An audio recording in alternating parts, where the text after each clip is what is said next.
C'est un Airbus 380 et il peut peser au moment du décollage 560 tonnes. Incroyable, n'est-ce pas? Mais alors, comment un avion fait-il pour voler? Dans cette vidéo, nous expliquerons brièvement et simplement comment il procède. Bienvenue à une nouvelle édition du monde de l'aviation. Je suis Marcos.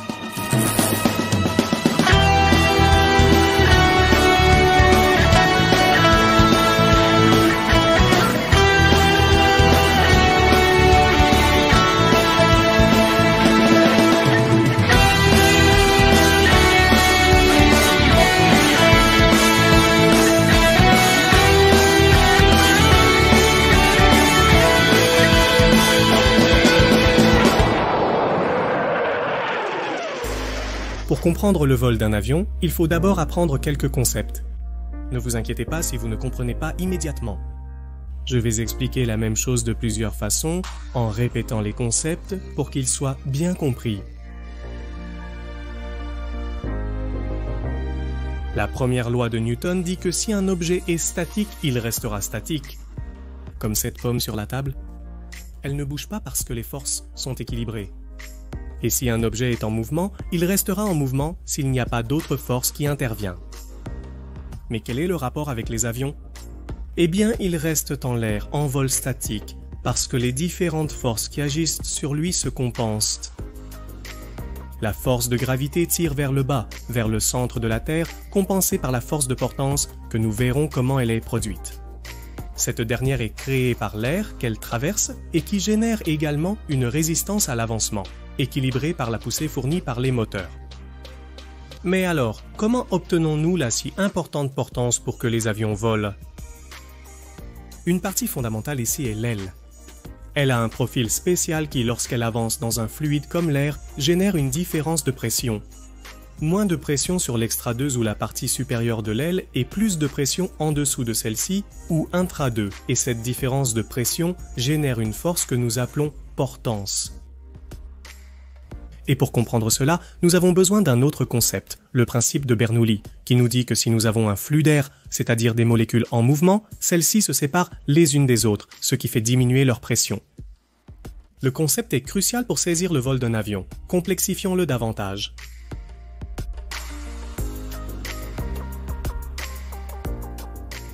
Techniquement, le principe de Bernoulli postule qu'il y a une relation entre la vitesse d'un fluide et sa pression et que l'énergie d'un flux est toujours constante. Attendez, qu'est-ce que cela signifie? C'est-à-dire, si la pression augmente, la vitesse diminue et vice-versa. Ce qui nous intéresse, c'est que si la vitesse augmente, la pression diminue. Cela signifie que si je réussis à faire passer l'air plus rapidement sur la partie supérieure d'un objet et que la partie inférieure reste à une vitesse inférieure, une force ascendante est créée, la portance. Cela explique pourquoi des vents forts peuvent arracher le toit d'une maison comme nous le voyons dans cette vidéo. Quand j'étais enfant, je faisais cette expérience, que vous pouvez aussi faire chez vous, avec une bande de papier ou un ruban de tissu. Quand nous soufflons au-dessus de cette bande de papier, elle se soulève. Cela est dû au fait que j'accélère le flux d'air au-dessus de l'objet, créant une force pour le soulever. Pour expliquer le théorème de Bernoulli, on montre généralement ce graphique. C'est ici que le fluide arrive avec une certaine vitesse, et lorsqu'il passe par la section la plus étroite, sa vitesse augmente, diminuant sa pression. Il y a moins de pression à cet endroit qu'ici. Je vais vous laisser dans la description de la vidéo le lien de cette page pour que vous puissiez jouer en changeant ces variables.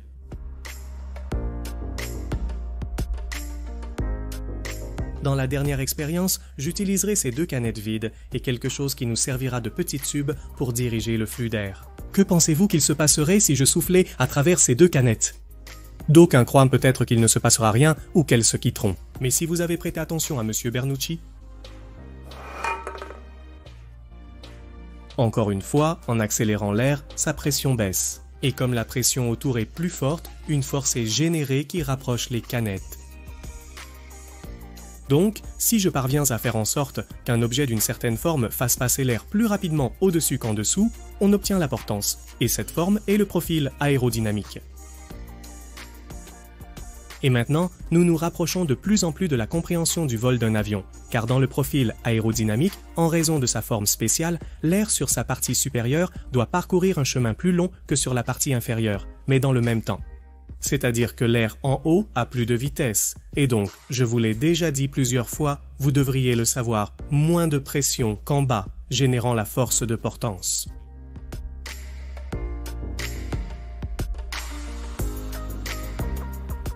Comme je l'ai dit au début, j'ai toujours besoin de cette force de poussée que me donnent les moteurs pour générer la vitesse nécessaire pour que le flux soit suffisamment rapide et ainsi produire cette portance.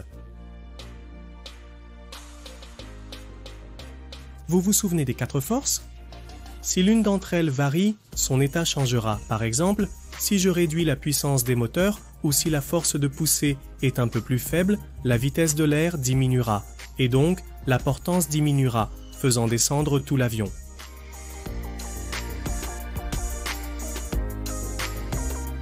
Il y a aussi la question de l'angle d'attaque, mais comme à ce stade, vous êtes déjà des experts en pression d'air, ce sera très facile à comprendre.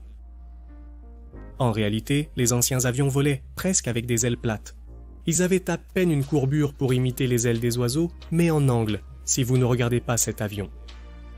Ici, lorsque le profil est en angle par rapport au fluide, la pression est due au fait qu'il y a plus de molécules qui se heurtent en dessous qu'au-dessus de l'aile, pour le dire d'une certaine manière, et ainsi générant la différence de pression. En fait, le ventilateur que vous avez chez vous fonctionne sur ce principe. Enfant, j'aimais sortir la main de la voiture et sentir comment elle montait et descendait selon l'angle que je mettais, à cause de ce phénomène. Alors, un avion vole grâce à un ensemble de ces principes. Mais comment un hélicoptère vole-t-il?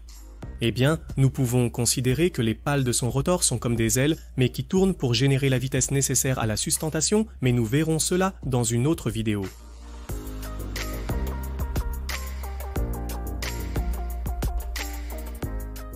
Il faut aussi dire que les profils aérodynamiques se trouvent partout où l'on veut générer une force, comme les hélices, les parachutes ou les parapentes et même les pales d'une éolienne. J'espère que vous avez compris et apprécié. Si vous avez aimé, mettez un like et commentez pour aider à diffuser la vidéo. Si vous voulez contribuer financièrement à l'amélioration de la chaîne, vous pouvez faire un don via PayPal ou Patreon. Merci de votre attention, à bientôt. Mon nom est Marcos et ceci est le monde de l'aviation.